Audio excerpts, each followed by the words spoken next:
एक समय की बात है, गौतम बुद्ध अपने शिष्यों को उपदेश दे रहे थे। इसी दौरान वहां हैरान परेशान राजा विक्रमादित्य आ पहुंचे।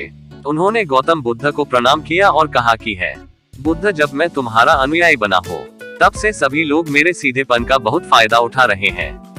आपका अनुयायी बनने से पहले लोग मुझसे बहुत डरते थे, क्योंकि तब मैं बहुत क्रूर था और किसी को भी मृत्युदंड देने में क्षण भर का भी समय नहीं लगाता था।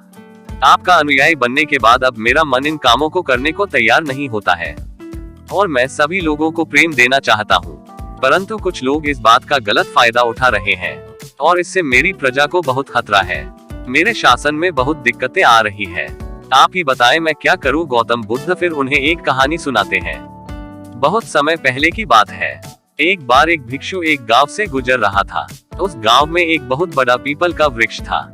चलते चलते भिक्षु बहुत थक गया था। उसने सोचा कि उस वृक्ष के नीचे थोड़ा आराम कर लिया जाए।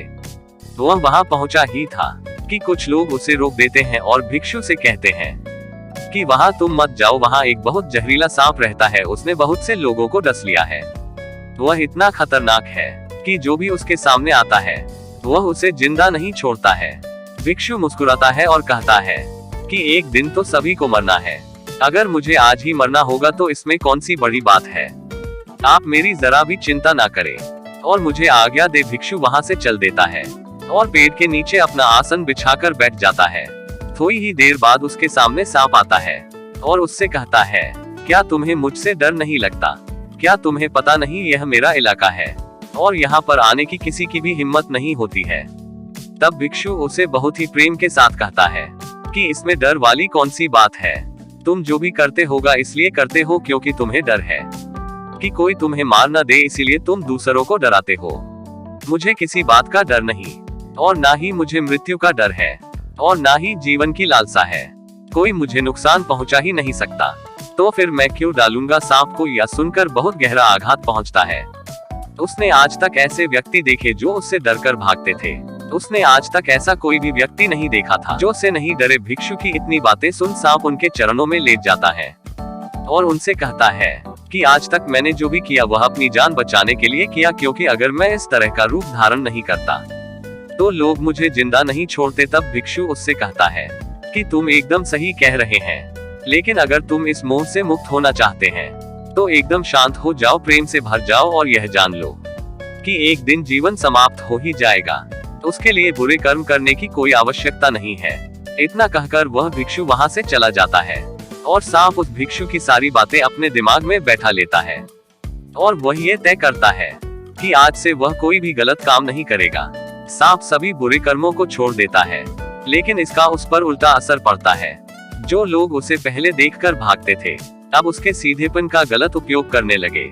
आप सब लोग उसे छेड़ते, उसे चोट पहुंचाते। अब सांप बहुत दुखी रहने लगा और बहुत ज्यादा दुखी रहने लगा पहुंचाता था और सभी लोगों के साथ प्रेम से अब उसके शरीर पर बहुत से चोट के निशान बन गए, क्योंकि अब वह लोगों को नुकसान नहीं रहने की कोशिश करता था, लेकिन लोगों में उसके प्रति जो भाया था वही उसे सुरक्षित रखता था। कुछ दिनों बाद वह भिक्षु फिर से उसी पेड़ के नीचे आता है और वहां अपना आसन बिछाकर बैठ जाता है और उस सांप को देखकर बड़ा आश्चर्यचकित होता है कि पहले सिर्फ की क्या स्थिति थी, लेकिन अब सिर्फ की क्या स्थिति हो गई है और वह उसके लिए बहुत चिंतित भी होता है।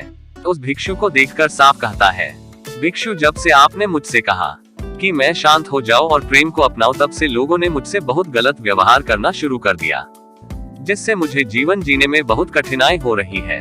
अब आप ही बताएं मुझे क्या करना चाहिए। फिर वह भिक्षु कहता है कि है मित्र, मैं तुमसे यह नहीं कहा था कि तुम अपने स्वभाव को ही बदल लो। तुम साथ हो और क्रूरता ही तुम्हारा स्वभाव है। अगर तुम क्रूरता नहीं रखेगे तो लोग तुम्हें खत्म ही कर देंगे, लेकिन इसका मतलब यह नहीं है कि तुम्हारे भीतर जो उद्देश्य है उसे गलत रखो। तुम्हें भीतर से अपने आप को सही करना है और बाहर से खुद को दिखाना है जो जरूरी है, क्योंकि सिर्फ एक जहरीले जीव है और लोगों में उसके लिए भाई होना आवश्यक है। अगर लोगों के अंदर तुम्हारे लिए भाई नहीं होगा तो लोग तुम्हें नुकसान नहीं पहुंचाएंगे, लेकिन तुम्हें भीतर से अपने आप को सही रखना चाहिए कि तुम्हें किसी को नुकसान नहीं पहुंचाना है, केवल अपना भाई बनाए रखना है। गौतम बुद्ध कहते हैं कि राजा विक्रमादित्य, तुम इस कहानी से क्या समझते हो? राजन, इसका मतलब यही है कि तुम अपने स्वभाव को मत बदलो, तुम अपने आप को समझो। तुम अपने आप को प्रेम पूर्ण पाओगे तो अपने उद्देश्य को अच्छा पाओगे, फिर तुम्हें उससे खुशी मिलेगी और जब तुम्हें खुशी मिलेगी तो तुम लोगों को खुशी दे सकोगे। और यहाँ इस बात की जरा भी जरूरत नहीं है कि तुम लोगों को बाहर से क्या दिखा रहे हो, जरूरत इस बात की है कि तुम भीतर से अपना उद्देश्य क्या रखते हो।